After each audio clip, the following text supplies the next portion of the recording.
आज हम हैं डे 8 पर। जरा मुझे बताया जाए कि इस चैप्टर का आपका कॉन्फिडेंस लेवल क्या है। Audit risk, fundamentals of audit risk, ये अपने आप में जो एक चैप्टर है, इसका आपका अपना कॉन्फिडेंस लेवल कहाँ तक है, मतलब हाई है, लो है, रीजनेबल है, क्या बोलते हो? तो उस हिसाब से चालू करूँ। एवरेज ही है, चलो इसको हाई पहुंचाते हैं ना। Fundamentals of audit risk. Audit risk क्या होती है? Risk that auditor will express an inappropriate opinion when financial statements are materially misstated. जब फाइनेंशियल स्टेटमेंट मटेरियली मिसस्टेटेड हैं, उसके बावजूद आप एक इनएप्रोप्रिएट ओपिनियन दे दोगे, इस बात की संभावना को ऑडिट रिस्क कहते हैं। फाइनेंशियल स्टेटमेंट मटेरियली मिसस्टेटेड होते हुए भी आप एक इनएप्रोप्रिएट ओपिनियन दे दोगे, इसे ऑडिट रिस्क कहते हैं। ये ऑडिट शुरू होने से पहले असेस हो गई है या ऑडिट शुरू होने के बाद असेस हुई है? चल, पहला जवाब तो ये दो। इसका असेसमेंट आपने ऑडिट शुरू करने के पहले किया है या बाद में? बहुत अच्छी बात है, सभी का जवाब है पहले किया है। बिल्कुल सही बात है। रिस्क तो पहले ही असेस की जाती है काम करने से पहले। बहुत बढ़िया, बहुत बढ़िया। अब जब आपने बुक्स ऑफ अकाउंट्स को हाथ ही नहीं लगाया है और फाइनेंशियल स्टेटमेंट को टच भी नहीं किया है, उसके पहले आप ये कैसे कह सकते हो कि मुझे रिस्क है कि यहाँ पर फाइनेंशियल स्टेटमेंट मटेरियली मिसस्टेटेड है? वो इसलिए क्योंकि इस ऑडिट रिस्क के दो फंक्शंस होते हैं। एक होता है रिस्क ऑफ मटेरियल मिसस्टेटमेंट और एक होता है डिटेक्शन रिस्क। फ्रॉड होने की संभावना और फ्रॉड को नहीं पकड़ पाने की संभावना। अगर फ्रॉड के होने की संभावना ज्यादा है और फ्रॉड को नहीं पकड़ पाने की संभावना भी ज्यादा है, तो आप मान लीजिए कि आपकी ओवरऑल ऑडिट रिस्क भी ज्यादा है। बहुत सिंपल वर्ड्स में बात कर रहे हैं अपन, ज्यादा घुमा फिरा के नहीं। और रटने की तो 1% भी जरूरत नहीं है। रिस्क ऑफ मटेरियल मिसस्टेटमेंट का मतलब होता है फ्रॉड या एरर होने की संभावना, मिसस्टेटमेंट होने की संभावना कितनी है। और डिटेक्शन रिस्क का मतलब होता है कि ऑडिटर अपनी सारी ऑडिट प्रोसीजर लगा दे, उसके बाद भी वो उसे नहीं पकड़ पाएगा, इसकी क्या संभावना है। अगर मुझे लगता है नॉलेज ऑफ क्लाइंट बिजनेस लेने के बाद कि यहाँ पर रिस्क ऑफ मटेरियल मिसस्टेटमेंट ज्यादा है, और अगर मुझे लगता है कि भाई साहब इंटरनल कंट्रोल भी बेकार है, तो फिर सिंपल सी बात है कि यहाँ पर फ्रॉड होने के चांसेस ज्यादा हैं। और फ्रॉड होने के चांसेस ज्यादा होने के बाद मेरे पास एडिक्वेट रिसोर्सेज भी नहीं है कि मैं इन फ्रॉड को पकड़ ही पाऊंगा, तो मैं कहूंगा भाई साहब मुझे ऑडिट रिस्क ज्यादा लग रही है। यानी ऑडिट रिस्क एक मल्टीप्लाइंग फैक्टर होता है किसका? Risk of material mistake, material multiplying result होता है किसका? रिस्क ऑफ मटेरियल मिसस्टेटमेंट और डिटेक्शन रिस्क का। तो हमने कहा भाई रिस्क ऑफ मटेरियल मिसस्टेटमेंट क्या होता है, तो बोलते हैं risk that financial statement are materially misstated prior to audit। Audit शुरू करने से पहले ही मुझे ये पता चल गया कि यहाँ पर मिस स्टेटमेंट है, तो मैं क्या ज्योतिषी हूँ जो मुझे पता चल गया कि फाइनेंशियल स्टेटमेंट में मटेरियली मिस स्टेटेड हो सकता है? बिल्कुल। मैंने जब बिजनेस को इवेल्युएट किया तो मैंने पाया कि इस बिजनेस में कुछ इनहेरेंट रिस्क है। इनहेरेंट रिस्क मतलब ऐसी रिस्क फ्रॉड होने की जिनको अगर कंट्रोल नहीं किया तो फ्रॉड हो जाएगा। ऐसे रिस्क एरर होने की जिनको अगर कंट्रोल नहीं किया तो एरर हो जाएगी, उसे इनहेरेंट रिस्क कहते हैं, जो बिजनेस की अपनी रिस्क। और आपने अगर कंट्रोल लगा भी दिया तो कंट्रोल लगा देने के बावजूद कंट्रोल्स की पकड़ में आने से भी कुछ मिस स्टेटमेंट छूट जाएंगे, उसको हम क्या कहते हैं, कंट्रोल रिस्क। तो इनहेरेंट रिस्क है और कंट्रोल रिस्क है, इन दोनों का मल्टीप्लिकेशन क्या है, रिस्क ऑफ मटेरियल मिस्टेक।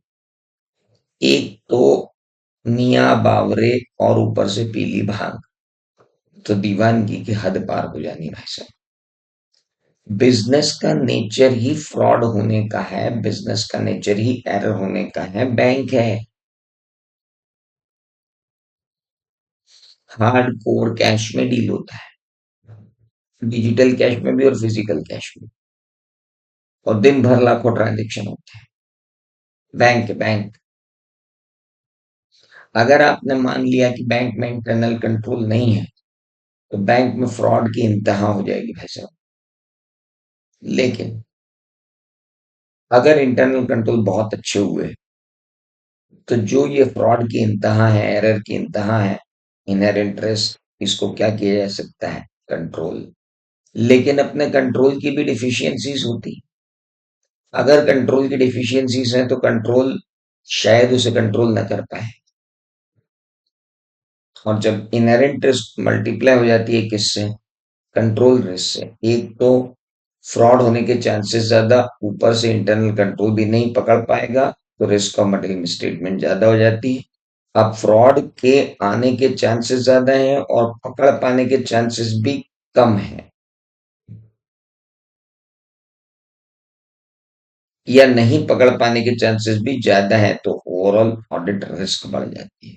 क्या यहाँ तक मेरी सिंपल लैंग्वेज में आपको ऑडिट रिस्क समझ में आ गई? आगे बढ़ू। अब बात आती है कि यार ये इनहेरेंट रिस्क क्या है। Susceptibility of an assertion. चलो बच्चों, भले ही एग्जाम ओरिएंटेड बैच, लेकिन इतना तो पूछ सकता हूं कि असर्शन का मतलब क्या होता है। अगर आपको असर्शन के बारे में मालूम है तो मैं आगे बढ़ूं, और नहीं तो आप मुझे बोलें तो मैं असर्शन के बारे में बात करूं।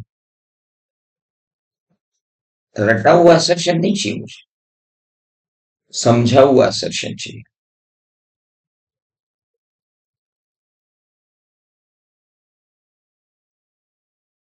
क्या होता है assertion? What exactly assertion is? क्या बैलेंस शीट और पी&एल के आइटम असर्शन होते हैं? गलत। अगर आप ये समझते हैं कि बैलेंस शीट और पी&एल के आइटम असर्शन हैं तो आप गलत हैं। चलिए, पहली गलती तो बाहर। एक एक हेड ऑफ एक्सपेंसेस और इनकम जिनके एविडेंस लिए जाते हैं, अगर आप ये मानते हैं कि वो असर्शन है तो भी आप बहुत गलत हैं। और बोलिए, सारा कचरा बाहर निकालिए, आज असर्शन समझते हैं। निकालिए और बात, आप जो जो आता है आप निकालते जाइए, मैं यहाँ लिखता जाता हूँ और उसको बोलता जाऊंगा गलत है या सही है, फटाफट बोलते जाइए। क्या होता है असर्शन, कुछ तो होगा आपके दिमाग में।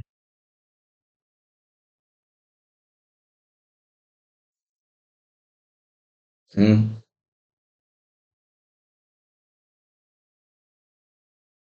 Events and transactions. ओहो, बिल्कुल भी नहीं। बेटा यहाँ लिखा है assertion about account balance, class of transactions and disclosures. So assertion कुछ तो होते होंगे जो क्लास ऑफ ट्रांजेक्शन के बारे में बात करते हैं, अकाउंट बैलेंस के बारे में बात करते हैं, डिस्क्लोजर के बारे में बात करते हैं, पर वो खुद असर्शन नहीं होते हैं। अकाउंट बैलेंस असर्शन नहीं होता, डिस्क्लोजर असर्शन नहीं होता, क्लास ऑफ ट्रांजेक्शन असर्शन नहीं होता। आओ जरा असर्शन के बारे में बात करें, समझ के बात करें। सेल परचेज भी असर्शन नहीं है शरद। 2 मिनट रुको। अब आप लोग सब 2 मिनट मेरी बात सुनिए और जीवन भर के लिए सर्शन को याद कर लीजिए। फॉर एग्जाम्पल, जैसे शरद कह रहा है कि सर, सेल्स एक असर्शन है, यहाँ लिखा हुआ सेल 5 करोड़। बेटा, सेल असर्शन नहीं है, सेल तो आइटम है, और इस आइटम को बोलते हैं क्लास ऑफ ट्रांजेक्शन। अगर मैनेजमेंट ने पीएनएल में 5 करोड़ की सेल लिखी हुई है, इसका मतलब ये है कि सेल साल में ऑकर हुई है। इसका मतलब ये है कि ये 5 करोड़ कंप्लीट सेल की इंफॉर्मेशन है, कोई भी सेल छूटी नहीं है, कोई भी सेल डुप्लीकेट नहीं हुई है। इसका मतलब है कि ये 5 करोड़ का जो मेजरमेंट किया गया है सेल का, ये बिल्कुल सही मेजरमेंट है सेल का। और सेल में से इनडायरेक्ट टैक्स हटा करके जो प्रेजेंटेशन एंड डिस्क्लोजर किया गया है वो बिल्कुल सही किया गया है। जब मेजरमेंट कर रहे थे तो ये भी देखा गया कि कट ऑफ प्रोसीजर सही लगा करके हमने 5 करोड़ सिर्फ इसी साल की सेल ली है, अगले साल की सेल हट गई है, सेल्स रिटर्न हट गए हैं, और जिनकी प्रॉपर्टी इन गुड्स ट्रांसफर नहीं हुई थी वो सेल नहीं है 31 मार्च तक, और 31 मार्च के पहले जिनकी प्रॉपर्टी इन गुड्स ट्रांसफर हो गई है, भले ही वो हमारे कब्जे में, पर हमने उसको सेल माना। अगर मैनेजमेंट ये लिखता है कि 5 करोड़ की सेल है, तो मैनेजमेंट ये क्लेम कर रहा है कि सेल ऑकर हुई, मैनेजमेंट ये क्लेम कर रहा है कि कंप्लीट सेल है, मैनेजमेंट ये क्लेम कर रहा है कि उसने कट ऑफ लगाया है, मैनेजमेंट ये क्लेम कर रहा है कि उसने मेजर किया है, मैनेजमेंट ये क्लेम कर रहा है कि वो प्रेजेंटेशन डिस्क्लोजर सही है। और असर्शन की डेफिनेशन में ही हमें कहा गया था, claims or representation by management in financial statement, embedded in financial statement, which auditor evaluates to identify the material mistake. Management के ये रिप्रेजेंटेशन, मैनेजमेंट का ये क्लेम की सेल ऑकर हुई है, मैंने इवेल्युएट किया, मैनेजमेंट का ये क्लेम की कंप्लीटनेस है या नहीं, ये मैंने किया, मैनेजमेंट का ये क्लेम कि हमने मेजरमेंट सही है या नहीं। तो मैनेजमेंट के हर क्लेम को जब मैं इवेल्युएट करता हूं कि वो सही है या नहीं है, तो मुझसे कहा जाता है कि मैं असर्शन चेक कर रहा हूं। तो occurrence, completeness, measurement, cut off and presentation and disclosure, बेटा, इन्हें असर्शन कहा जाता है। और अगर यहाँ पर प्रॉपर्टी प्लांट एंड इक्विपमेंट है और वहां पर लिखा हुआ है कि लैंड 50 करोड़ की है, तो मैनेजमेंट का ये इनहेरेंट क्लेम है कि भाई साहब, ये लैंड एग्जिस्ट करती है। दूसरा, उनका क्लेम है, उनका रिप्रेजेंटेशन है, भाई इस लैंड की ऑनरशिप भी हमारे पास है। उनका ये मानना है कि सिर्फ ऑनरशिप ही नहीं, सारी लैंड इस लैंड में इंक्लूड है, कोई लैंड छूटी नहीं है। और ये लैंड का जो वैल्यूएशन किया गया है, ये फाइनेंशियल रिपोर्टिंग फ्रेमवर्क के हिसाब से बहुत सही है। और ये लैंड को जो प्रेजेंटेशन एंड डिस्क्लोजर किया गया है, नोट्स टू अकाउंट्स में इसकी जो अकाउंटिंग पॉलिसी वॉलिसी बनाई गई है, दैट इज ऑल ओके। तो ये क्या हुए? They all are known as what? Assertions. अब ऑडिटर को अगर ये चेक करना है कि मैनेजमेंट का दावा कि लैंड 50 लाख की है, ये चेक अगर करना है, तो ऑडिटर को 1, 2, 3, 4 और 5 असर्शन को इवेल्युएट करना पड़ेगा। और ये असर्शन है अकाउंट बैलेंस से रिलेटेड, और ये असर्शंस हैं क्लास ऑफ ट्रांजेक्शन से रिलेटेड, और ये असर्शंस हैं प्रेजेंटेशन और डिस्क्लोजर से रिलेटेड। और अगर मुझे ये लगता है, ये शंका होती है कि एक असर्शन जो है वो मिस स्टेट हो जाएगा, और मिस स्टेट ऐसा वैसा भी नहीं होगा, या तो इंडिविजुअली मिस स्टेट होगा या कलेक्टिवली मिस स्टेट होकर बड़ा मिस स्टेटमेंट बन जाएगा। लेकिन कब? जब मैं अज्यूम करूं कि there is no internal control, अगर इंटरनल कंट्रोल ना हो तो फाइनेंशियल स्टेटमेंट के अंदर class of transaction account balance या डिस्क्लोजर के अंदर किसी असर्शन के अंदर मिस स्टेटमेंट होने की संभावना, और मिस स्टेटमेंट भी मटेरियल होने की संभावना इधर इंडिविजुअली और collectively is known as inherent risk. Inherent risk क्या है? रटने की जरूरत ही नहीं है। ससेप्टिबिलिटी किसकी? About an assertion. असर्शन किसका? किससे रिलेटेड? अकाउंट बैलेंस से रिलेटेड, क्लास ऑफ ट्रांजेक्शन से रिलेटेड, डिस्क्लोजर से रिलेटेड। किस बात की ससेप्टिबिलिटी? कि ये असर्शन जो है ये मिसस्टेट हो जाएगा। कैसा मिसस्टेट हो जाएगा? ये तो इंडिविजुअली मटेरियल रहेगा, या मटेरियल जब कलेक्टिवली हो जाएगा तो मटेरियल हो जाएगा। अच्छा, ये कब देखूं मैं? आप ये अज्यूम करो कि इंटरनल कंट्रोल नहीं है तो क्या क्या हो जाएगा। तो भैया जब इंटरनल कंट्रोल है तो मैं ये क्यों मानूं कि इंटरनल कंट्रोल नहीं हो? उसके पहले देखो। इसलिए मेरे दोस्त, कि इंटरनल कंट्रोल कितना अच्छा है ये तो तब पता चलेगा ना जब आपको ये पता चले कि वो क्या क्या कंट्रोल करने के लिए बना है। मैंने कहा आपकी सेल में 5 फ्रॉड हो सकते। इनहेरेंट रिस्क है कि आपकी सेल्स में 5 फ्रॉड हो सकते। चलो मैनेजमेंट बताओ, इन 5 फ्रॉड को रोकने के लिए तुमने क्या क्या इंटरनल कंट्रोल लगाए? उन्होंने कहा हमने ये इंटरनल कंट्रोल लगाए। हमने उन इंटरनल कंट्रोल को इवेल्युएट किया और पाया कि ये इंटरनल कंट्रोल प्रिवेंशन, डिटेक्शन और करेक्शन ऑन टाइमली बेसिस करने में फेल रहेगा।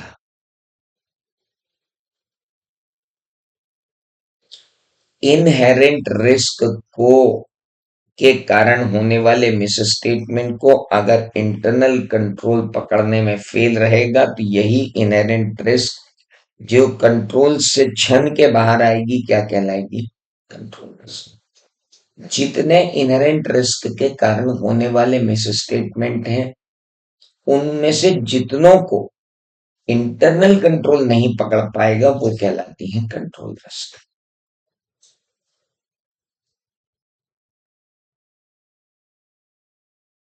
समझ में आ रही बॉस? जितने असर्शंस जितने असर्शंस इनहेरेंट रिस्क के कारण मिस स्टेटमेंट होने की संभावना है उन्हें कंट्रोल नहीं पकड़ पाएगा, उसे कंट्रोल रिस्क कहते हैं। इसीलिए इनहेरेंट रिस्क और कंट्रोल रिस्क का मल्टीप्लिकेशन क्या कहलाता है? Risk of material misstatement. 1,000 बच्चों की फीस आएगी, 50,000 रुपए एक बच्चे से फीस है, टोटल फीस हो गई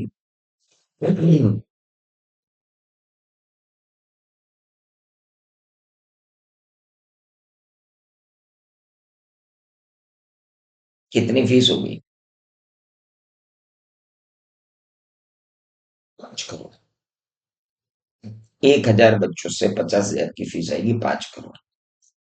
5 करोड़ की फीस में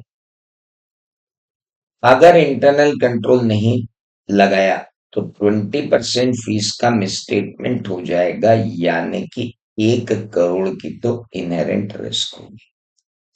लेकिन हमने कंट्रोल लगा रखा है इस 1 करोड़ के फ्रॉड में से 80 लाख रुपए के फ्रॉड तो हम पकड़ लेंगे, यानी कि 20% की आपकी हो गई कंट्रोल रिस्क। 20% की आपकी थी इनहेरेंट रिस्क 1 करोड़, और उस 1 करोड़ का 20% हम नहीं पकड़ पाएंगे, इसलिए 20 लाख आपका हो गया रिस्क ऑफ मटेरियल मिस्टेक। अब हे ऑडिटर, तुम बताओ कि तुम अपनी ऑडिट प्रोसीजर लगा के क्या उखाड़ लोगे? ऑडिटर कह रहा है भाई साहब 30% चांसेस तो मेरे भी हैं कि मैं नहीं पकड़ पाऊंगा, कितनी ही अच्छी प्रोसीजर लगा लूं। तो मैं बोलूंगा भैया 6 लाख रुपए की ऑडिट रिस्क बची है। 6 लाख रुपीज की क्या है ऑडिट रिस्क? 50 करोड़ के ट्रांजैक्शन में 6 लाख रुपए की ऑडिट रिस्क है, क्योंकि 50 करोड़, 5 करोड़ के ट्रांजैक्शन में 6 लाख की ऑडिट रिस्क है। 5 करोड़ के ट्रांजैक्शन में 1 करोड़ की नेट इंटरेस्ट थी, लेकिन कंट्रोल ने उसको रिड्यूस करके 20 लाख पर ला दिया। और 20 लाख पर लाने के बाद ऑडिटर ने अपनी ऑडिट प्रोसीजर के थ्रू उसको 6 लाख पर ला दिया। ये एक्सेप्टेबली लो लेवल है। This called acceptably low level of audit risk. क्या हम ऑडिट रिस्क जीरो कर सकते हैं? नहीं। क्यों नहीं कर सकते? Because of our inherent limitations we cannot reduce the audit risk at zero, but we have significantly made it low. How much it is right now? Sir, 20% multiplied by 20% is equal to 4%. ROMS था कितना? 4%। और उस 4% का भी 30% यानी 1.2% आपकी क्या आई? Overall audit risk.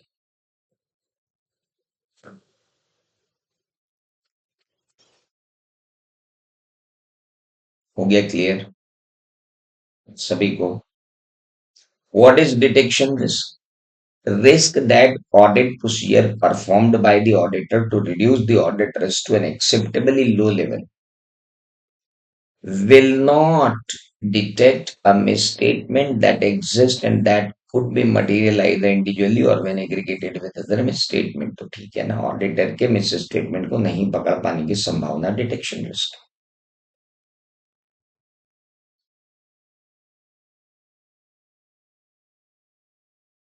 Everyone,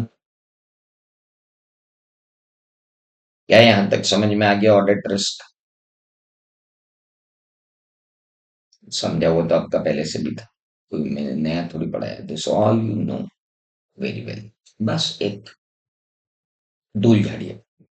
चलो, now come to the next point. आप तो नहीं भूलोगे assertion, inherent risk, control risk, detection risk? अब नहीं भूलना है बॉस, है ना? दिमाग लगा के काम करना, रटना बिल्कुल नहीं। चलिए, ऐसे 315 ऑडिटर से क्या चाहता है? Identifying and assessing the risk of material misstatement through understanding the entity and its environment। मालिक, ये अपने आप में आरएपी की ही डेफिनेशन है। रिस्क असेसमेंट प्रोसीजर की डेफिनेशन ही जो है वो ऐसे 315 का नाम है। ऐसे 315 कहता है कि हे ऑडिटर, पहले तो तुम आइडेंटिफाई करो आरओएमएमएस due to fraud and error at financial statement level and at assertion level। अब मुझे एक बात बताओ कि risk of material miss statement at financial statement level का मतलब समझते हो? और अगर समझते हो तो मुझे बताओ एक आध दो एग्जांपल देके कि ये क्या है।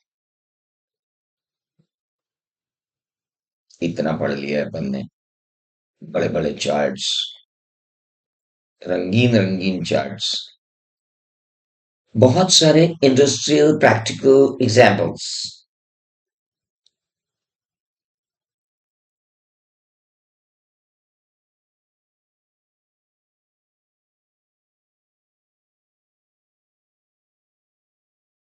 बताओ बताओ जल्दी बताओ। Management judgement use significantly affecting the financial statement, या गोइंग कंसर्न अजम्पशन, या सेल परचेज, या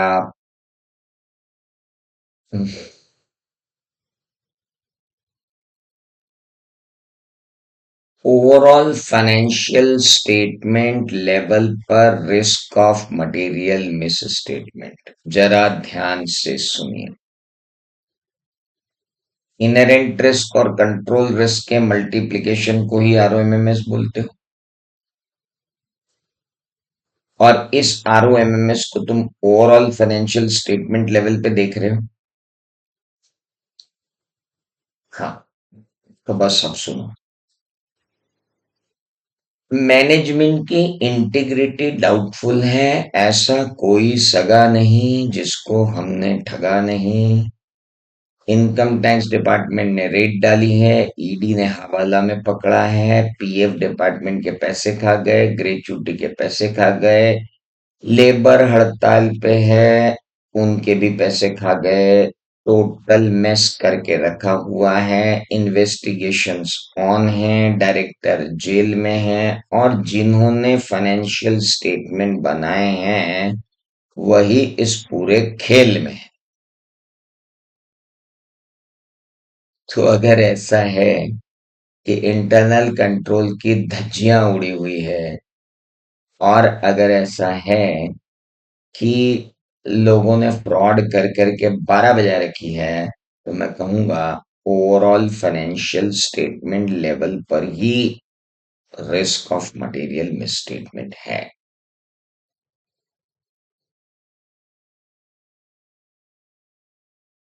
समझ में आया? असर्शन लेवल पे तो जाना ही नहीं। अभी तो ओवरऑल फाइनेंशियल स्टेटमेंट लेवल की ही लगी पड़ी है। Everyone, overall financial statement level पर आरओएमएमएस के दो चार एग्जाम्पल अब आप मुझे और दो, मैं तो आगे ही नहीं बढ़ रहा हूँ। होगी एग्जाम ओरिएंटेड बैच होगी तो, पर क्या होगा, ज्यादा से ज्यादा एक दिन आगे बढ़ जाएगी, पर कम से कम फंडामेंटल तो क्लियर होगा।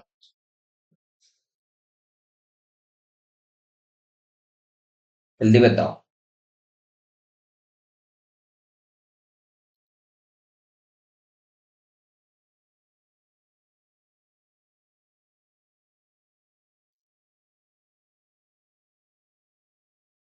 तो मैंने दे दिया।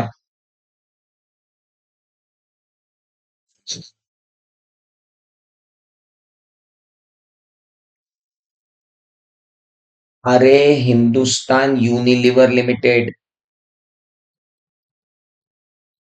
कभी देखी बैलेंस शीट? कभी उसके रिलेटेड पार्टी डिस्क्लोजर और रिलेटेड पार्टी ट्रांजैक्शंस देख लेना। Complex web of related parties के साथ वो काम कर रहा है, इंडिया में नहीं पूरे वर्ल्ड में।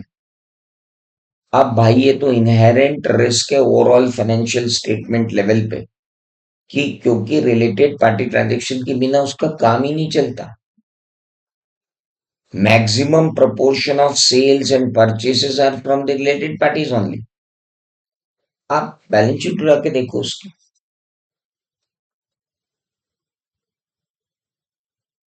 It's a problem.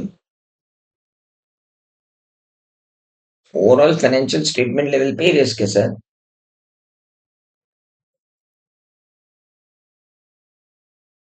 एक एंटिटी का, एक एंटिटी के ऊपर इतने लिटिगेशन एंड क्लेम लगे हुए हैं कि उसके गोइंग कंसर्न की लग सकती है वाट। और गोइंग कंसर्न अगर खत्म हो गया ना, तो पूरा जितना बैलेंस शीट है ना, सब ट्रू एंड फेयर व्यू नहीं है। अगर मैं ये बोलूं गोइंग कंसर्न खत्म है, पर मैं ये बोल नहीं सकता कि वो खत्म है क्योंकि अभी वो पेंडिंग है, हाईली अनसर्टन। अब हाईली अनसर्टन गोइंग कंसर्न है और आप फाइनेंशियल स्टेटमेंट को ऑडिट कर रहे हो, पब्लिक इशू लाना है इनको अगले साल। अनड्यू प्रेशर है इनके ऊपर। इस साल तो इनको प्रॉफिट दिखाना ही पड़ेगा, और इस साल बैलेंस शीट के किसी आइटम के साथ ये छेड़खानी नहीं करने वाले।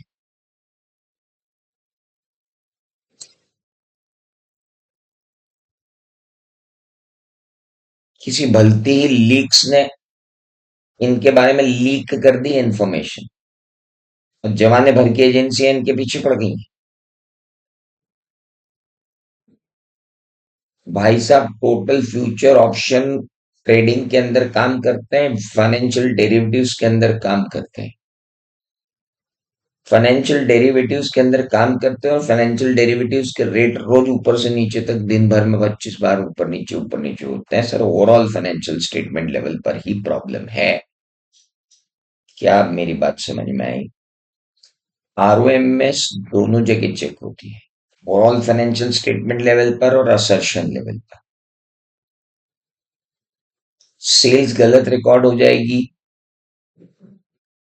हाँ चेंज इन लॉ हो जाए, ड्यूटी रेट एंड टैक्सेस हो जाए, वो उतना बड़ा नहीं है। Change in law, duty rate and taxes assassin को अफेक्ट करते हैं, ओवरऑल फाइनेंशियल स्टेटमेंट को अफेक्ट करने वाली चीजें नहीं है। ओवरऑल फाइनेंशियल स्टेटमेंट को अफेक्ट करने वाली चीजें तो होती हैं बहुत बड़ी। नाउ असर्शन लेवल पर सेल रिकॉर्ड होने से छूट जाएगी, परचेस रिकॉर्ड होने से छूट जाएगी। क्या चांसेस है कि सेल डबल रिकॉर्ड हो जाएगी? क्या चांसेस है कि परचेज डबल रिकॉर्ड हो जाएगी? क्या चांसेस है कि बिना परचेस हुए किसी को पेमेंट हो जाएगा? क्या चांसेस है कि डेटर से पेमेंट आकर मैनेजमेंट ले जाएगा और बैड डेट्स राइट ऑफ कर देगा? इसको कहते हैं असर्शन लेवल की आरओएमएस। तो रिस्क ऑफ मटेरियल मिसस्टेटमेंट दो लेवल पे चेक होती है, एक फाइनेंशियल स्टेटमेंट लेवल पे, एक असर्शन लेवल पे। उसके बाद पहला तो आपका ऑब्जेक्टिव है to to identify and assess the risk of material misstatement due to fraud or error, to understand the entity and its environment including entities internal control, ताकि मैं यहाँ पर प्रॉपरली डिजाइन कर सकूं और इम्प्लीमेंट कर सकूं असेस्ड आरओएमएमएस का रिस्पॉन्स। यहाँ लगती है टेस्ट ऑफ कंट्रोल।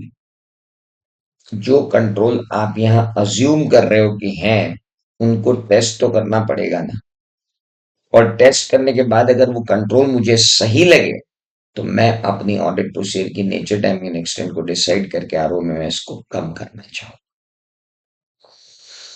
आरओएमएमएस को कम करने की जद्दोजहद को ही इम्प्लीमेंटिंग द रिस्पॉन्स कहते हैं। अगर इनहेरेंट रिस्क ज्यादा है और कंट्रोल रिस्क भी ज्यादा है तो आरओएमएमएस भी ज्यादा होगा। मुझे अब रिस्पॉन्स डेवलप करना पड़ेगा कि मैं डिटेक्शन रिस्क को नीचे लेकर के जाऊं ताकि आरओएमएमएस टोटल जो है वो क्या हो जाए, मीडियम पे चला जाए। इसे कहते हैं रिस्पॉन्स टू असिस्ट रिस्क। याद आ गया? आइए, आरएपी क्या होती है? Audit procedure performed to obtain the understanding of the entity and its environment, including internal control, to identify and assess the ROMMS whether due to fraud and error at financial statement level and at overall assertion level is known as RAP। तो हम तो बड़ी वो रहते हैं।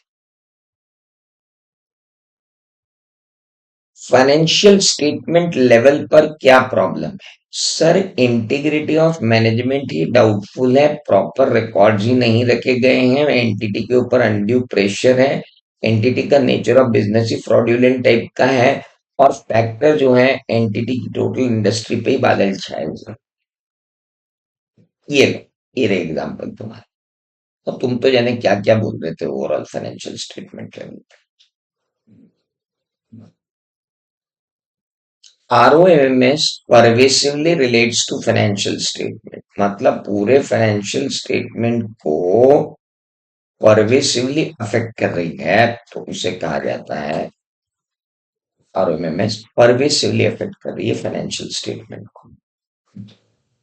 Assertion level पे मतलब account balance पे, क्लास ऑफ ट्रांजेक्शन पे, डिस्क्लोजर पे। मैंने आपको बता ही दिया है अभी थोड़ी देर पहले। असर्शन क्या होते हैं? Existence, rights and obligation, completeness, valuation, occurrence, completeness, accuracy, cut off and classification, और ये तो सब है। इन सब का ही प्रेजेंटेशन और डिस्क्लोजर। और पार्ट सी आता है रिस्पॉन्स टू असेस रिस्क वो 330 में कवर्ड है।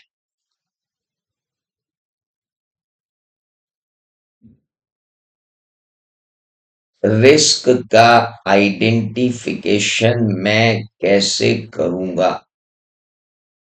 This is something very important. Risk को असेस कर, डिटरमाइन कर, कितना इम्पैक्ट आएगा उसको डॉक्यूमेंट कर,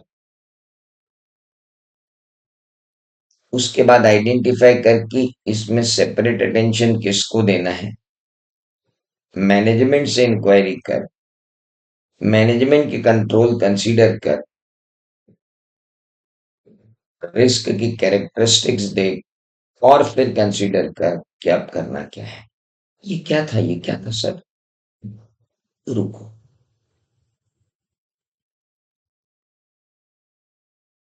समझाता हूं कि रिस्क आइडेंटिफिकेशन करने के स्टेप्स क्या है। What are the steps involve in risk identification? सबसे पहले तो आप असेस करो कि सिग्निफिकेंस कितना है ऑडिट रिस्क, और इस ऑडिट रिस्क के अनुसार होने के चांसेस कितने हैं, और अगर होने के चांसेस हैं तो उसकी मटेरियलिटी। पहली बात तो क्या फ्रॉड होने के सिग्निफिकेंट चांसेस हैं? हाँ है। कि एक मिनट, पहली बात तो क्या फ्रॉड हो सकता है या एरर हो सकती है, मटेरियल फ्रॉड या मटेरियल एरर हो सकती है? हाँ हो सकती है। कितने चांसेस हैं, और अगर चांसेस है तो उनका कितना मटेरियल इम्पैक्ट पड़ेगा,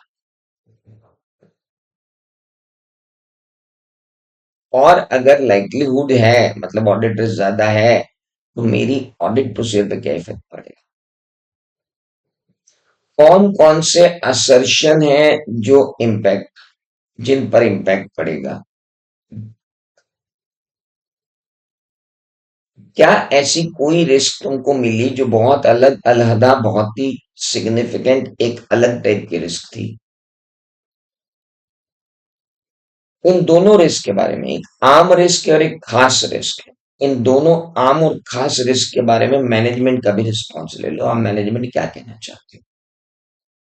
मैनेजमेंट आपको बोलेगा हमने मिटिगेट किया है इन रिस्क को इंटरनल कंट्रोल लगा के। अरे ये तो हमारे रूटीन नेचर के कंट्रोल ही क्या कर देंगे, प्रिवेंट, डिटेक्ट और करेक्ट कर देंगे। ओके, लेकिन unique characteristic of the risk ये है कि वो इन सबसे बाहर आ जाएगी। तो मैनेजमेंट से फिर पूछो कि उसको एड्रेस करने के तुम्हारे पास क्या तरीके हैं, एंड देन पर्टिकुलर कैरेक्टरिस्टिक अगर निकल के आती है किसी class of transaction account balance और डिस्क्लोजर की, जिसको आपको फर्दर ऑडिट प्रोसीजर अप्लाई करनी है, तो आप स्पेशल ऑडिट प्रोसीजर भी डिजाइन करो। इस पूरे डिस्कशन का मतलब क्या है? ये पूरा डिस्कशन बताता है कि आपको किन स्टेप्स को इन्वॉल्व करना है जब आप ऑडिट कर रहे हैं। सबसे पहले तो असेस करो कि मटेरियल मिसस्टेटमेंट होंगे क्या, होंगे तो कितने होंगे और कितने अमाउंट के होंगे, और अगर होने के चांसेस ज्यादा हैं तो उनका ऑडिट प्रोसीजर पे क्या इम्पैक्ट पड़ेगा। फिर ये देखो कि क्या आम असर्शंस हैं जो गड़बड़ हो सकते हैं, क्या खास असर्शंस हैं जो गड़बड़ हो सकते हैं। मैनेजमेंट से उन आम और खास दोनों के बारे में बात करूं। मैनेजमेंट ने जो रिस्क को मिटिगेट करने के लिए आपको बताया कि भैया हमारे रूटीन नेचर के कंट्रोल ये वाले हैं जो प्रिवेंट, डिटेक्ट और करेक्ट कर लेंगे, पूछ लो।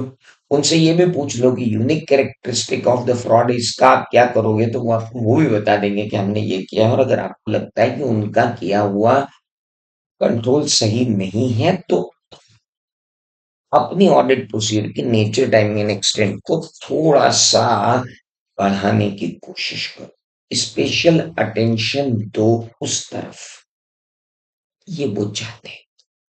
ये एक छोटा सा टॉपिक कभी कभी आ सकता है। अब आपके चैप्टर 4 में एक पार्ट और दिया है, रिस्क बेस्ड ऑडिट क्या होता है।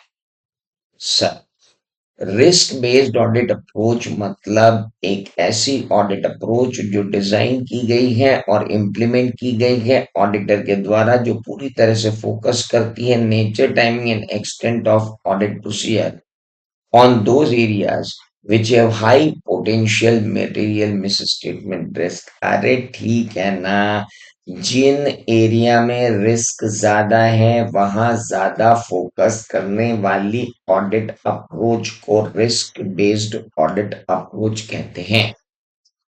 100 बात की एक बात है मालिक की, जहां जहां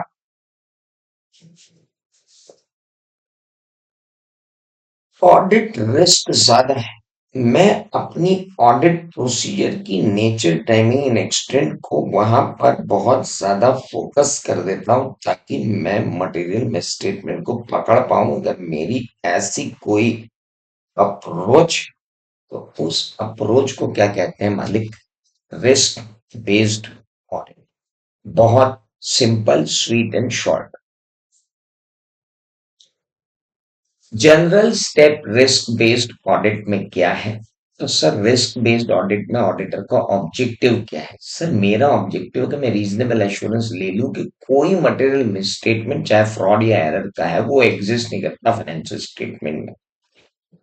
अरे तो ये तो मेरा नॉर्मल ऑडिट का भी ऑब्जेक्ट था ना बावले, और वही object, to obtain reasonable assurance that financial statement are free from material misstatement. ये तो अपने को ऐसे 200 में इंटरमीडिएट में पढ़ाया गया है यार। अब आदमी इसको भी रटता objective of risk based audit, पागल है नहीं? बचपन से पढ़ता हुआ आ रहा है, अलग से याद कर रहा है क्योंकि वहां भी रटा था तो भूल गया, अब यहाँ फिर रट रहा है। आधे से ज्यादा तो रैम भर रखी तुमने रट रट के। रटना मतलब क्या होता है मालूम? Image file. और समझना होती है पीडीएफ। अब आप सोच लो आपने अपने दिमाग के किसी वाट लगा के रखी हुई, रट रट इमेज फाइल इकट्ठी कर रखी, खुलती नहीं, पीडीएफ। आइए, रिस्क बेस्ड ऑडिट के अंदर क्या स्टेप्स होते हैं? अरे बंधु, स्टेप्स की तो चिंता ही ना करें।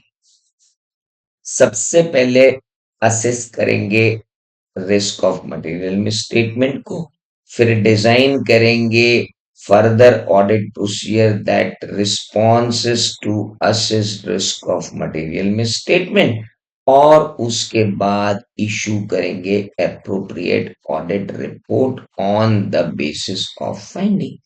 अरे तो मालिक ऑडिट में भी तो यही होता है, पहले रिस्क असेसमेंट होता है, फिर रिस्क असेसमेंट होने के बाद उसे रिस्क को के असेसमेंट को रिस्पॉन्स दिया जाता है, और फिर रिस्पॉन्स देने के बाद जो फाइंडिंग्स आती हैं उनको रिपोर्ट किया जाता है।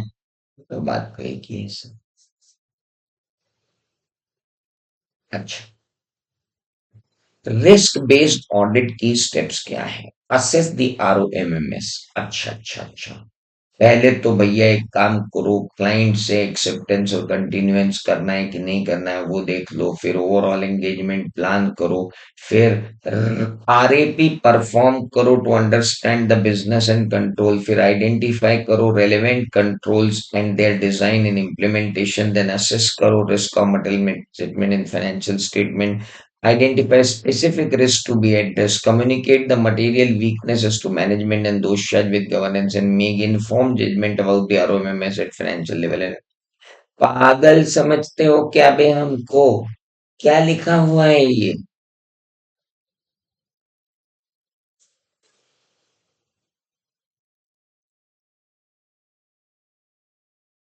क्या लिखा था यहाँ?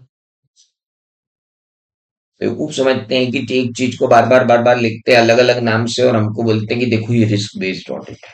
पागल आदमी। तूने हमको रिस्क बेस्ड ऑडिट के बारे में बताना है ना। तो हाँ, सबसे पहले acceptance and continuance of engagement करते हैं बावले, वो तो हम नॉर्मल ऑडिट में भी करते हैं। तू रिस्क बेस्ड अप्रोच में क्या नया बता रहा है? क्या नया बताया है इसमें? क्या हम ये नॉर्मल ऑडिट में नहीं करते? करते हैं। एक एक बात बताते जाना मेरे को, है ना, कि नॉर्मल ऑडिट और रिस्क बेस्ड ऑडिट में आपको क्या अंतर लगा? क्या ये हम नॉर्मल ऑडिट में करते हैं? हाँ। क्या हम ओवरऑल एंगेजमेंट को प्लान करते हैं? हाँ। क्या हम आरएपी लगाते हैं? हाँ।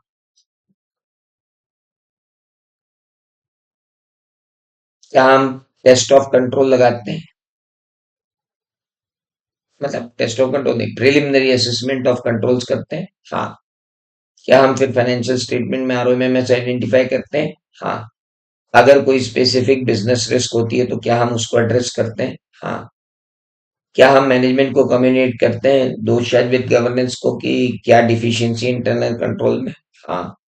क्या हम इन्फॉर्म जजमेंट लेते हैं ओवरऑल फाइनेंशियल स्टेटमेंट लेवल और सोशल लेवल पे? हाँ। तो फिर नया क्या है यार, ये बताओ।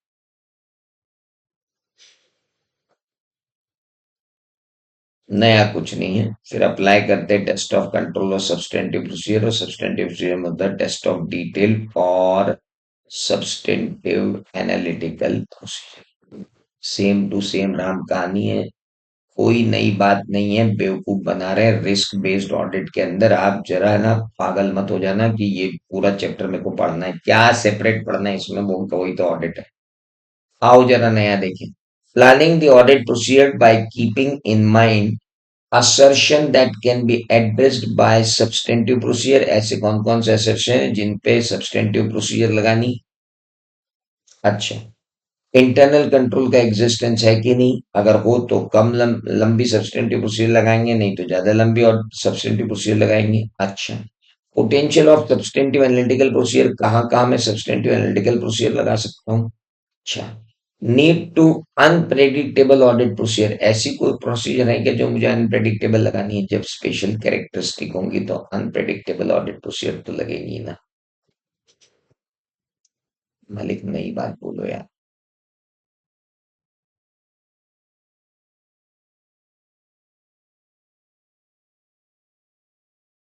स्पेसिफिक फर्दर ऑडिट प्रोसीजर लगानी हो, ये देखने के लिए कि मैनेजमेंट ने कोई फ्रॉड तो नहीं किया।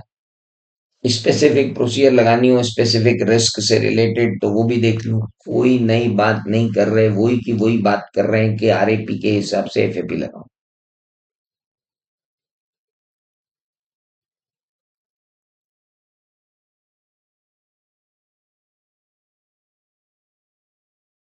ओके। उसके बाद ऑडिटर को बोला कि ऑडिटर, तुम असेस करो कि तुमने sufficient and appropriate audit evidence ले लिए हैं कि overall audit risk acceptably low level पे पहुंच गई। बाबू ऐसे 700 जब अपन पढ़ते हैं ना, तो ओपिनियन बनाते कब है? ओपिनियन सिर्फ तब बनता है जब मेरे पास sufficient and appropriate audit evidence आ जाए कि मैंने ऑडिट रिस्क को एक्सेप्टेबली लो लेवल पे ले आया हूं। अगर audit risk acceptably low level पे ना ला पाऊं ना, तो ऑडिट छोड़ देना।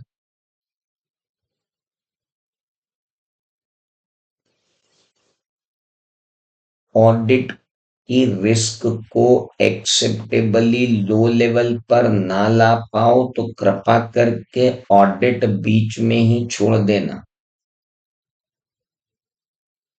Very clear. वो ऑडिट पूरा कर ही नहीं पा रहे हो आप, और ऑडिट रिस्क रखते हुए ओपिनियन देना सुसाइड है।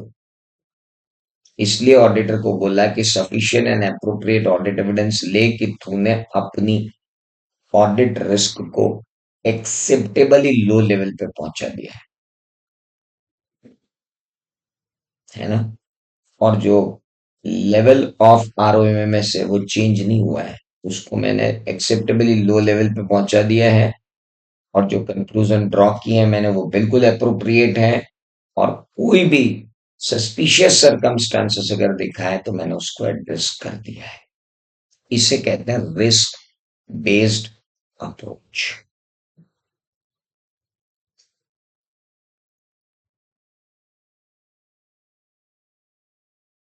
इसके बाद ये इंटरनल कंट्रोल सिस्टम क्या है, नेचर ऑफ इंटरनल कंट्रोल क्या है, स्कोप ऑफ इंटरनल कंट्रोल क्या है, ऑब्जेक्टिव ऑफ इंटरनल कंट्रोल क्या है, लिमिटेशंस ऑफ इंटरनल कंट्रोल क्या है, स्ट्रक्चर ऑफ इंटरनल कंट्रोल क्या है, कंपोनेंट्स ऑफ इंटरनल कंट्रोल क्या है, एंटिटी की आरएपी किसे कहते हैं, कंट्रोल एक्टिविटी किन्हें कहते हैं, इंफॉर्मेशन सिस्टम के बारे में बात चल रही है, मॉनिटरिंग ऑफ कंट्रोल के बारे में बात चल रही है। बड़ा लंबा चौड़ा टॉपिक है भाई साहब।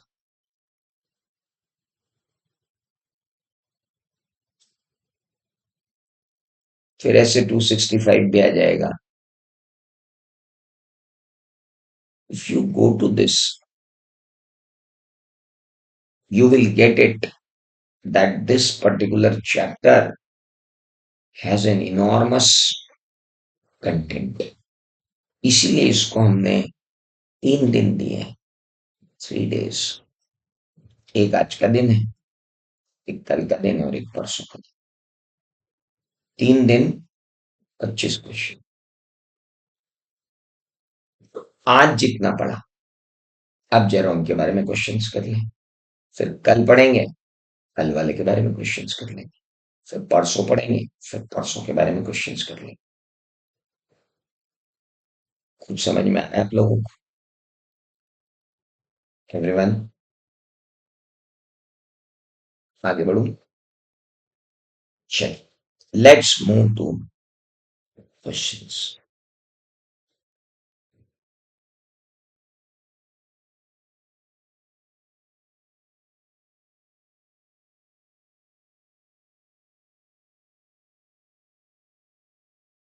आइए क्वेश्चंस पे चलते हैं। नाउ पढ़िए इस question.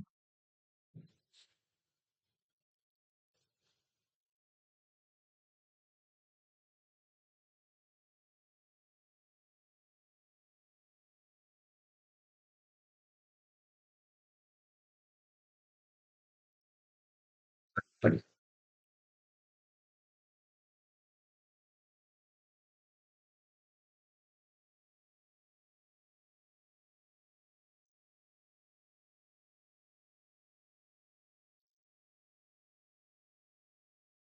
CAR is conducting statutory audit of Divisional Office of Public Sector Insurance Company. Very good. On going through delegation of power laid down by company's head office, it is noticed that surveyors in claims under property insurance policy beyond estimated amount of rupees 30 lakhs are to be appointed by divisional claim committee. However, on going through surveyor's appointment detail of 10 such claim during year 5, instances have come to notice where above delegation of power has not been followed and appointments were made by divisional manager in place of DCC. In the beginning, the auditor had assessed the risk of material misstatement to be low.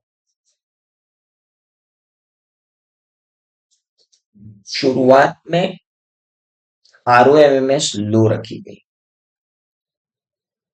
Audit करने के दौरान ये पाया गया। तो यहां क्या होगा? सीधा सा आंसर होगा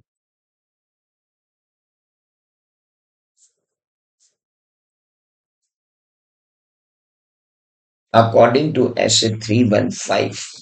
क्या है भैया 315 का नाम बताओ? क्या नाम है एस 315 का? Identifying and assessing the risk of material misstatement.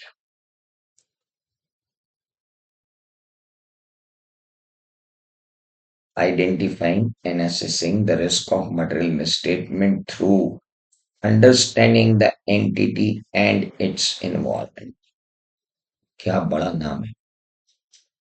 पूरा लिखना, ये मत लिखाना, नहीं तो पता चला कि वो भी लिख के भेज देगा यूएस। अनसक्सेसफुल। पूरा नाम लिखे। Auditor should assess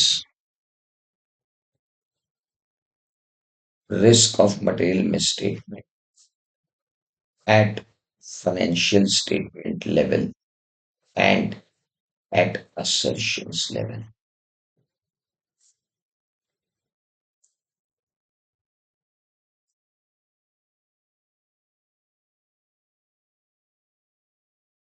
This assessment may get changed due to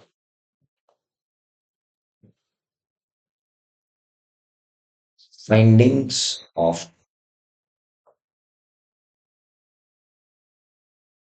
findings during the audit.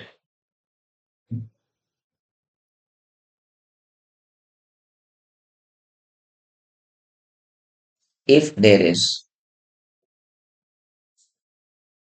any material change, auditor has to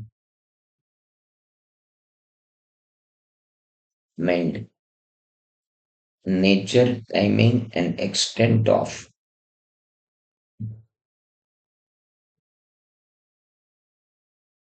his substantive procedures.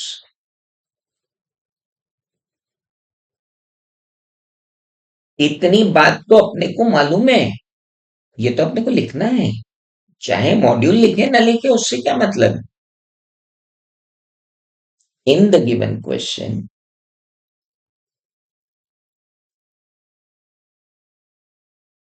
At the beginning of audit, auditor assessed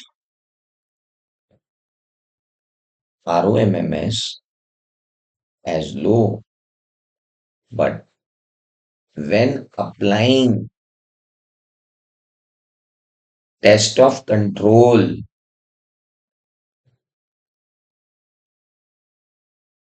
over the claim files,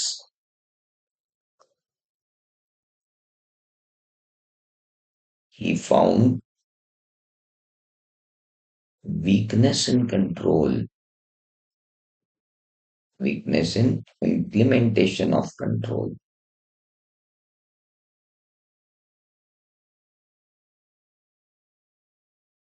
Only 50% observance is found, which is alarming.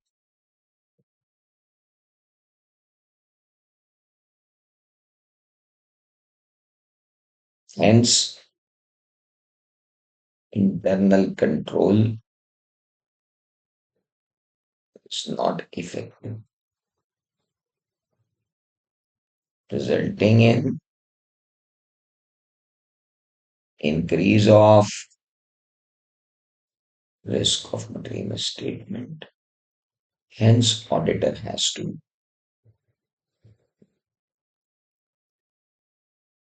revise his audit strategy, audit plan, audit program, audit procedures. भाई साहब, इतना logically लिखना पड़ता है ना। वो तो जो दे देते हैं वहां TYU में, वो तो आपने देख लिया, टेस्ट योर अंडरस्टैंडिंग में उन्होंने मॉड्यूल में लिख दिया।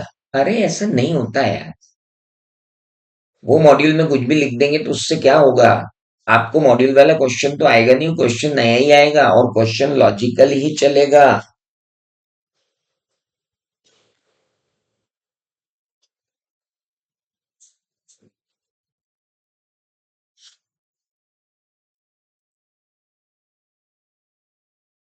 कुछ समझ में आया।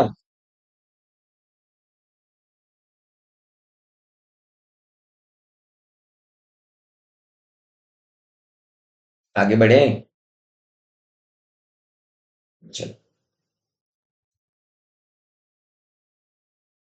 You have recently been appointed as an auditor of NGO, working in the field of upholding democracy for the first time.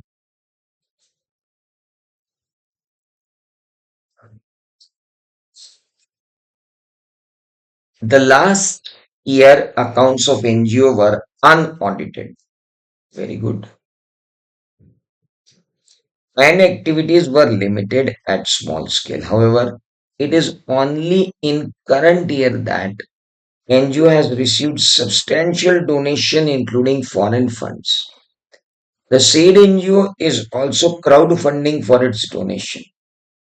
The government has now legislative power to cancel the FICRA certificate of NGO. Cancel. Now legislative power to cancel the FICRA certificate of NGO since it is working in the field which encompasses political and social fields. Accusation and counter accusations are flying thick and fast. What factors you may consider for assessing the audit risk?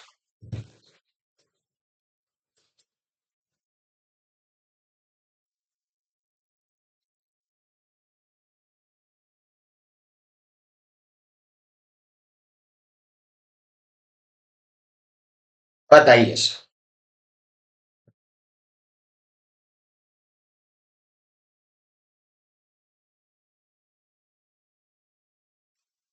सोचिए, बताइए कि ये क्या है।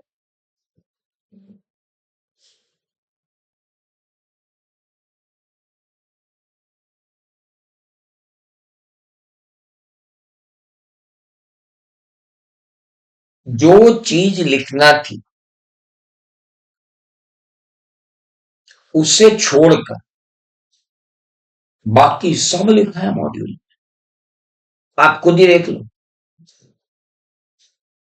आपका module उठाओ और इसका आंसर पढ़ो और जो आपने अभी मेरे साथ पढ़ते पढ़ते सोचा उसको देखो।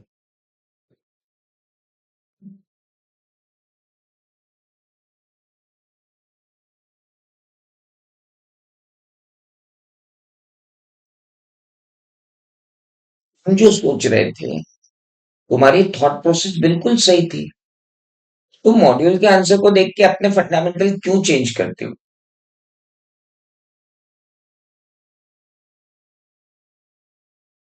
तुम्हें सबसे पहले लिखना था ऐसे 315 का नाम।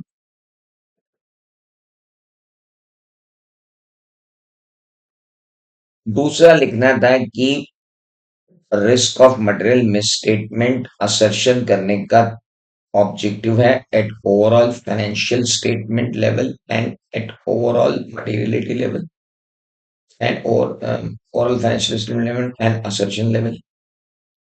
ओवरऑल फाइनेंशियल स्टेटमेंट लेवल पर आरओएमएमएस हाई मानी जाती है एक दो तीन चार केसेस में।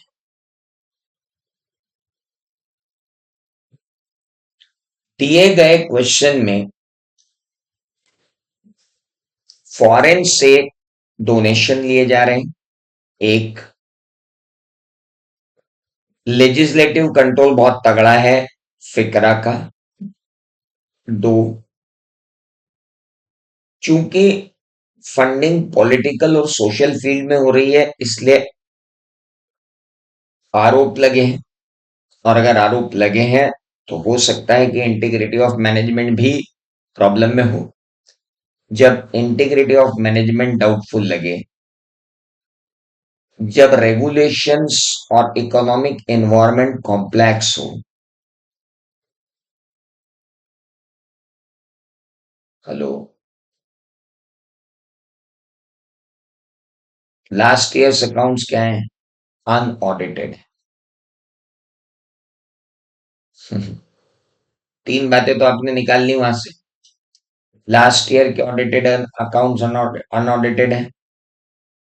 एनजीओ ने सब्सटेंशियल डोनेशन रिसीव किए फॉरेन फंड्स में, क्राउड फंडिंग भी की है, फिकरा भी लगेगा, फेमा भी लगेगा। पॉलिटिकल और सोशल फील्ड में काम कर रहे हैं तो एक्विजिशन लगे हैं तो डेफिनेटली इनके मैनेजमेंट की इंटीग्रिटी पे भी डाउट आता है।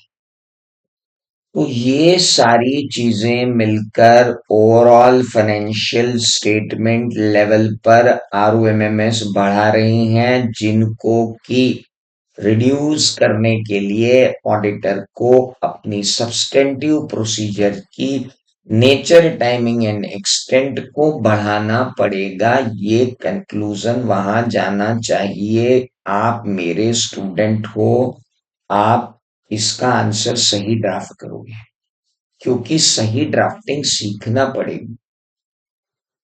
ये क्वेश्चन आने वाला नहीं है।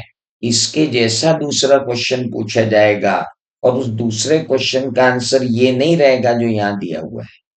फिर जाओगे जंतर मंतर में दिल्ली में और जाके हंगामा करोगे कि जो तुमने मॉड्यूल में दिया था वही तो हमने लिखा। अबे जो कंसेप्ट दिया है वो पढ़ना यार, मॉड्यूल में दिया हो तो ठीक है।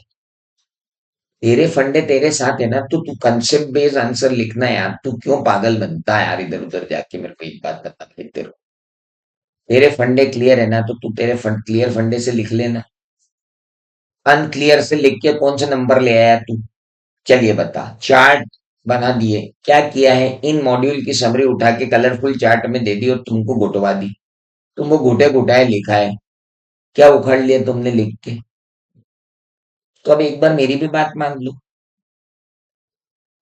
लिख लो ना। That is important.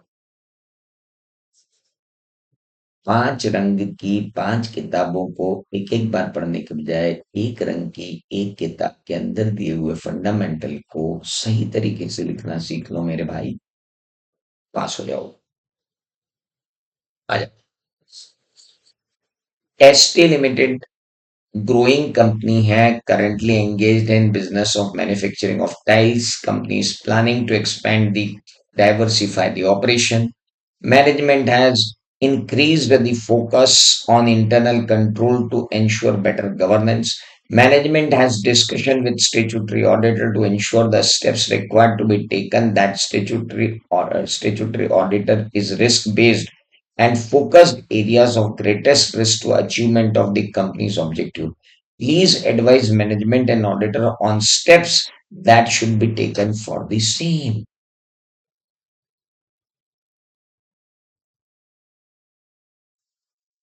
क्या स्टेप्स लूं? 3 ही तो स्टेप है।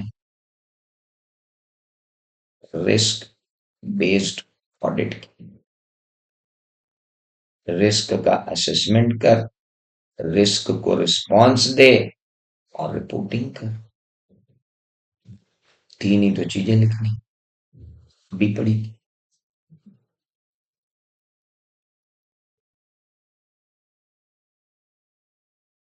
Simple.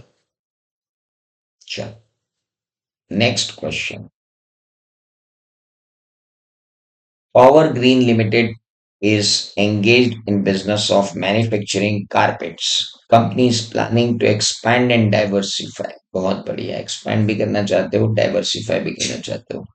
Management has increased the focus on internal control to ensure better governance. Management discussed with statutory to ensure the required to be taken so that statutory is risk. ये question repeat हो गया, so sorry। ये मई 22 में भी आया है ना, इसलिए रिपीट हो गया। चलिए। The identified risks are assessed by auditor as to its significance on account of its likely impact by way of material misstatement appearing in financial statement or by affecting the internal control system.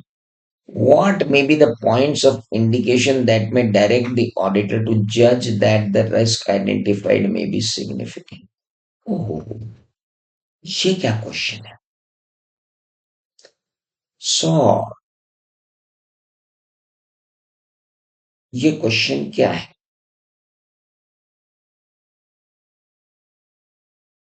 बताइए।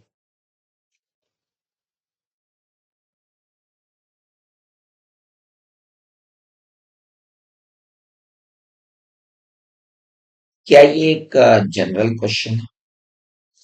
या ये एक specific question है?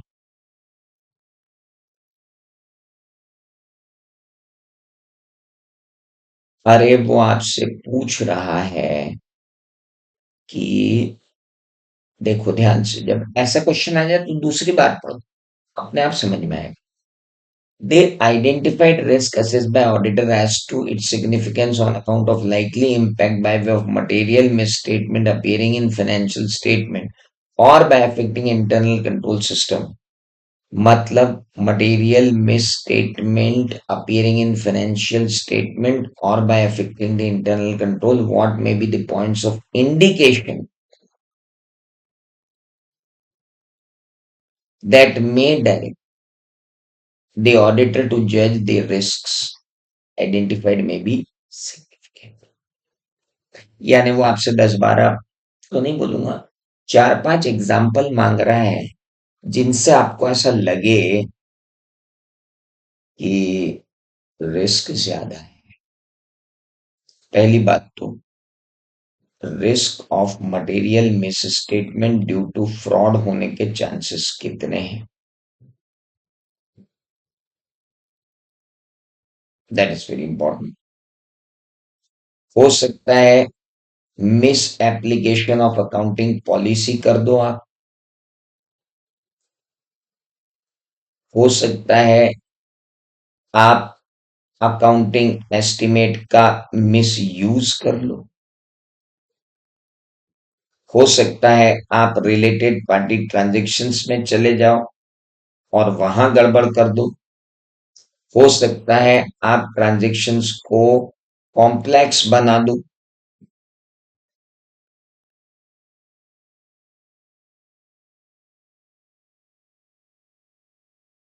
हो सकता है कुछ unusual pressure आपके ऊपर हो, लाइक आईपीओ एफपीओ।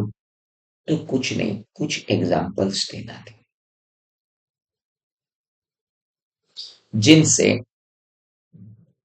इंडिकेशन मिल रहा है आप कि यहाँ फ्रॉड हो सकता है। अगर मैं बोलूं कि फ्रॉड रिस्क फैक्टर्स में से 4-5 उठा के लिख देते तो हो जाता, तो बात ही की थी। बट इतना दिमाग वहां चलना चाहिए कि हमसे पूछ क्या रहा है।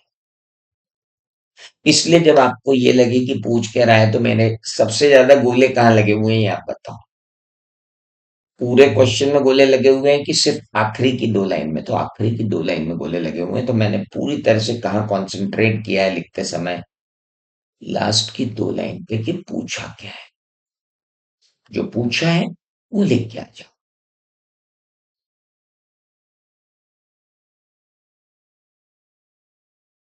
Got it? चलिए। An auditor of Green Limited, you want to limit your examination of account balance test. Wow. What are the control objectives you would like to accounting control system? ये इंटरनल कंट्रोल का question है, इसको बंद कल देखेंगे। आज तक का क्वेश्चन, आज तक जितना पढ़ा उसके कुछ क्वेश्चन हो गए, कुछ और आगे आएंगे। बट ठीक है, आज हमने कितने क्वेश्चन किए? 5, लेकिन उससे ज्यादा हमने पहले रिस्क असेसमेंट पढ़ा है। तो आज के टॉपिक को यहीं खत्म करते हैं। कल की क्लास थोड़ी लंबी रहेगी, 2 घंटे की क्लास रहेगी, इसलिए आप कल 7 बजे उपस्थित हो जाए। 7:30 बजे नहीं, tomorrow the class will be at 7 sharp. कल 2 घंटे की क्लास लगेगी, ठीक है? बाय।